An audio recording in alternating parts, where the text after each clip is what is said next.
Hey, ¿qué onda? Pues ahorita vamos a hablar sobre un poco de la anamnesis de los aparatos y sistemas, pero especialmente vamos a hablar de la anamnesis del aparato renal y urinario. Recordemos que en la historia clínica hay un apartado en el que se llama anamnesis por aparatos y sistemas, y ahí pues obviamente se hace una serie de... La anamnesis es una entrevista que se hace de acuerdo a ciertos signos y síntomas, dependiendo de cada sistema y aparato.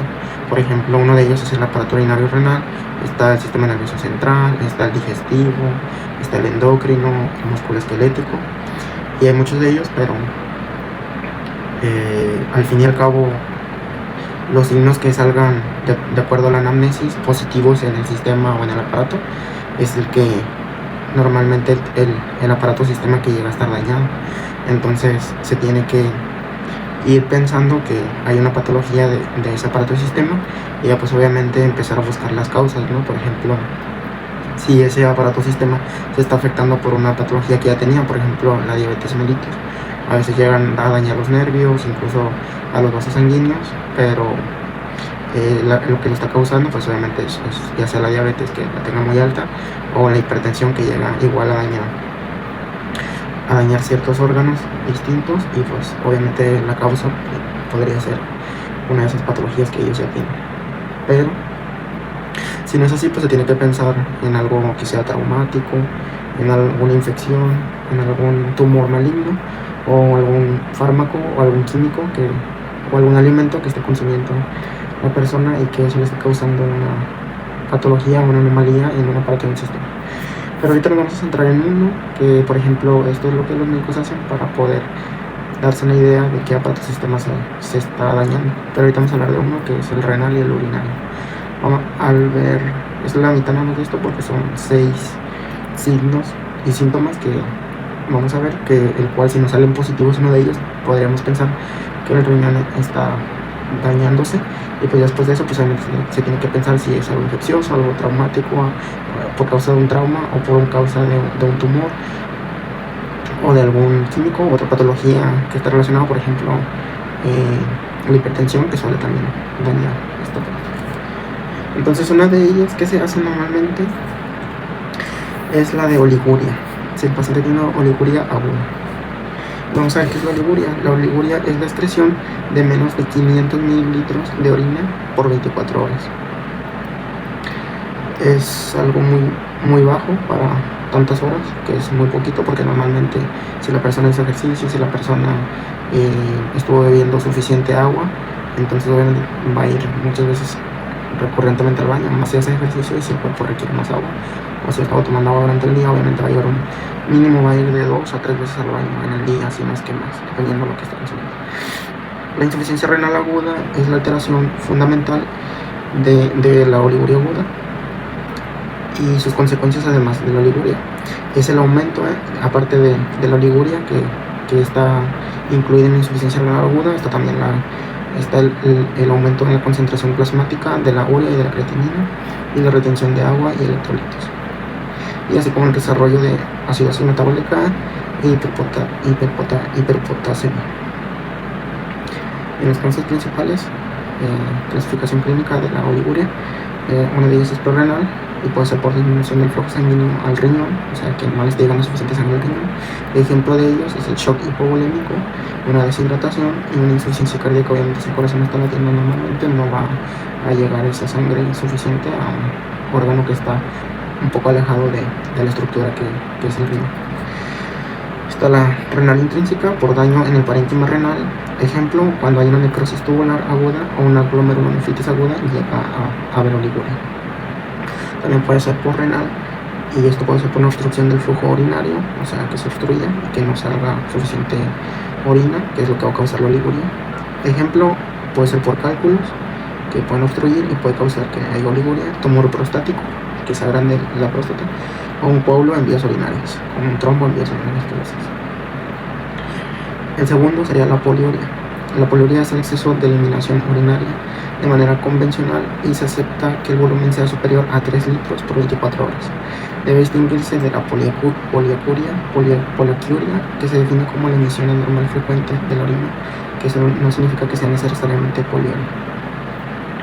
Entonces, un exceso de eliminación urinaria y que es superior a 3 litros por 24 horas.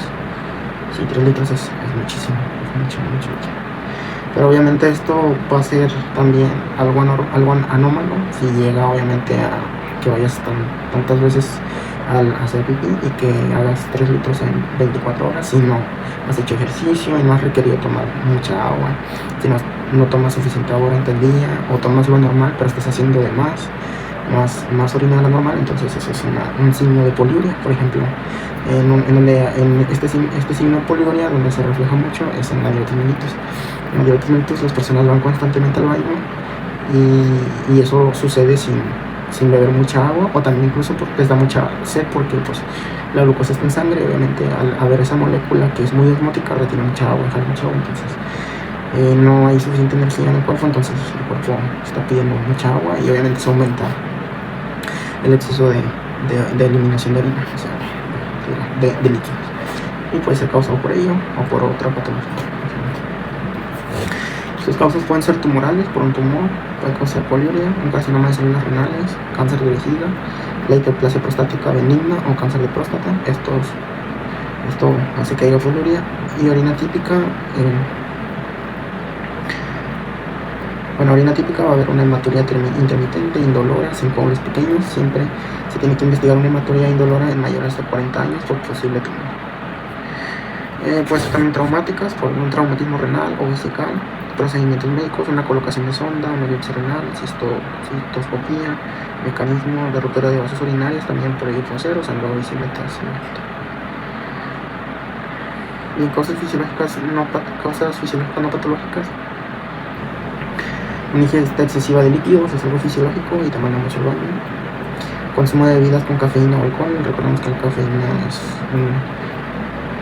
un diurético que te hace que vayas mucho al baño y que nivel la hormona antidiurética, obviamente la que es contra la diuresis, que hace que no salgan otros líquidos. Y también los tratamientos con diuréticos como la furosemida o el hidroclorotiazida, igual son diuréticos. Entonces, estás tomando unos fármacos o estás tomando mucho café o alcohol, es algo normal que va a pasar porque pues son diuréticos. Eso es algo fisiológicas que no son patológicas porque te estás tomando un medicamento, pero no quiere decir que tengas una enfermedad. Pero el problema es cuando no te tomas el medicamento, cuando estás bebiendo suficiente agua, o cuando no estás ejercicio y tomas mucha agua y pasas mucho al baño, hay algo que no está bien realmente. Las segundas causas patológicas son las endocrinas. Una de ellas es la diabetes mellitus, como ya lo dije. Hay una hiperglucemia, una glucosa alta en orina, que se le podría llamar una glucosuria, la glucosa arrastra agua, y hay una poliuria osmótica. Suele acompañarse de polidipsia, las mentadas P, polidipsia, polifagia y pérdida de peso. Diabetes insípida, central o nefrogénica. Esta es una deficiencia de resistencia a la ADH, que es la vasopresina, que es la que hace que los vasos sanguíneos no estén muy dilatados. Hay una incapacidad para concentrar la orina y una eliminación grande de volumen de orina diluida, y también va a haber una poliuria. Los renales, una enfermedad renal crónica con fase inicial, va a haber una pérdida de la capacidad de concentración, también una nefritis intersticial crónica y en una recuperación de una insuficiencia renal aguda que cursa con fase poliúrica. Las otras son los fármacos y sustancias, los diuréticos, deazatiacidas, osmóticos como el mannitol, los corticoides, que son otros medicamentos que igual son diuréticos o causan diuresis, y el litio puede causar diabetes insípida y nefrótica. Alcohol y cafeína, efecto inhibidor de la hormona antidiurética. De alteraciones metabólicas, hipercalcemia, disminuye la acción de la ADH, una hipopotasemia, altera la función tubular renal, y el síndrome de Cushing o uso prolongado de corticoides igual va a causar. El tercero es la hematuria. La hematuria significa presencia de sangre en la orina. Es por un resultado de la extravasación, o sea, sale la sangre se extravasa del vaso sanguíneo como consecuencias de procesos patológicos que afectan al riñón o algún segmento de la proteína, o sea, de los túbulos renales, de la uretra, de los túbulos proximales hacia la uretra, de la uretra distal, de la uretra proximal, etc. Bien, causas patológicas principales de la hematuria. Causas renales, un glomérulo, un parénquima renal que afectan directamente al riñón. Las glomerulonefritis aguda post-estreptocócica va a ser una causa. La glomerulonefritis rápidamente progresiva. La nefropatía polimedular, que se le llama también enfermedad de Berger, y el síndrome nefrítico. También por parte de los túbulos intersticiales también va a ser la nefritis intersticial aguda crónica, la pielonefritis aguda. Y bueno, básicamente eso. Las segundas son por causas urológicas, vías urinarias bajas, que es porque se afectan uréteres, la vejiga, la uretra o la próstata, y puede ser por algo infeccioso o por una cistitis hemorrágica bacteriana o viral, una uretritis por gonococo clamidia y una pielonefritis que puede extenderse a la pelvis renal. También los litios, las litiásicas, cálculos renales o uretrales igual pueden causar una hematuria. Y el siguiente es la disuria. La disuria es la dificultad para la micción. El término se reserva para el dolor vesical uretral. El tenesmo y el pujo vesical es mejor designar a estos síntomas por formas separadas de sus nombres y no por disuria. O sea, son muy parecidas, pero no son disuria y se tienen que, por sus nombres como tenesmo y pujo vesical, tienen otra, es muy similar, pero tienen otra descripción, otra definición diferente a la disuria. Pero la disuria es una dificultad para la micción. Las causas patológicas principales de la disuria son infecciosas, las más frecuentes, que provocan inflamación de la mucosa urinaria, infección del tracto urinario bajo, una cistitis aguda, uretritis, uretra, y algunos síntomas asociados va a haber un ardor intenso al orinar, aumento de la frecuencia urinaria, poliacuria, urgencia urinaria, orina turbia con mal olor, en mujeres dolor suprapúbico, en hombres secreción uretral si hay uretritis. Y después sigue la poliacuria. La poliacuria es la disminución de los intervalos entre las micciones, cuyo contenido de orina es reducido. Causas patológicas infecciosas. Las infecciones urinarias bajas son las causas más frecuentes. Cistitis aguda de la vejiga, infección bacteriana por E. coli, Proteus, Klebsiella, etc. Síntomas asociados: disuria, urgencia urinaria, orina turbia, mal olor, dolor suprapúbico. Y las causas son inflamatorias o infecciosas: la cistitis intersticial, síndrome de vejiga dolorosa, prostatitis crónica en hombres, vulvovaginitis o vaginitis irritativa en mujeres.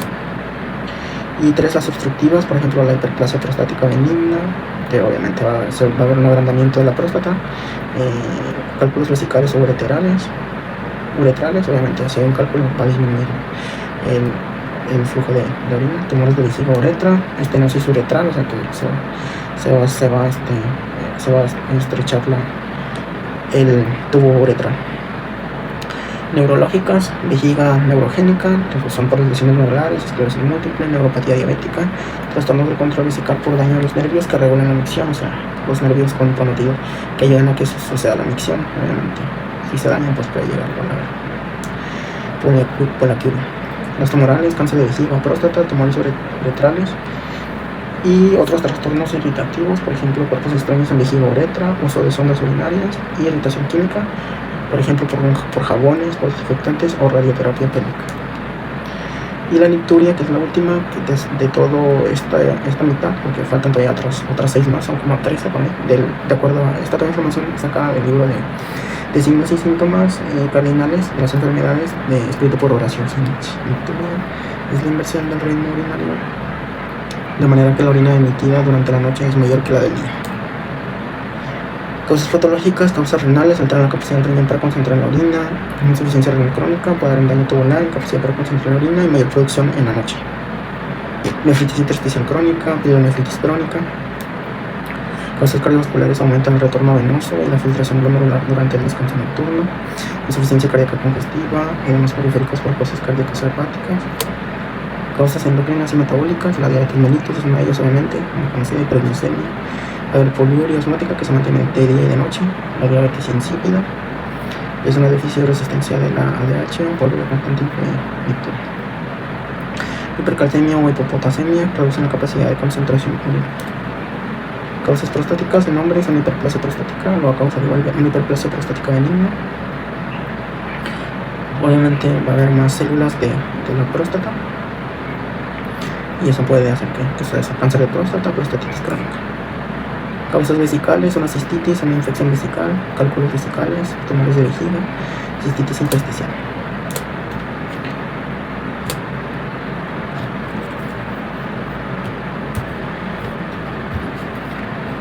Bueno, pues esto ha sido todo, y si les ha gustado pues dejen un like y suscríbanse. Nos vemos.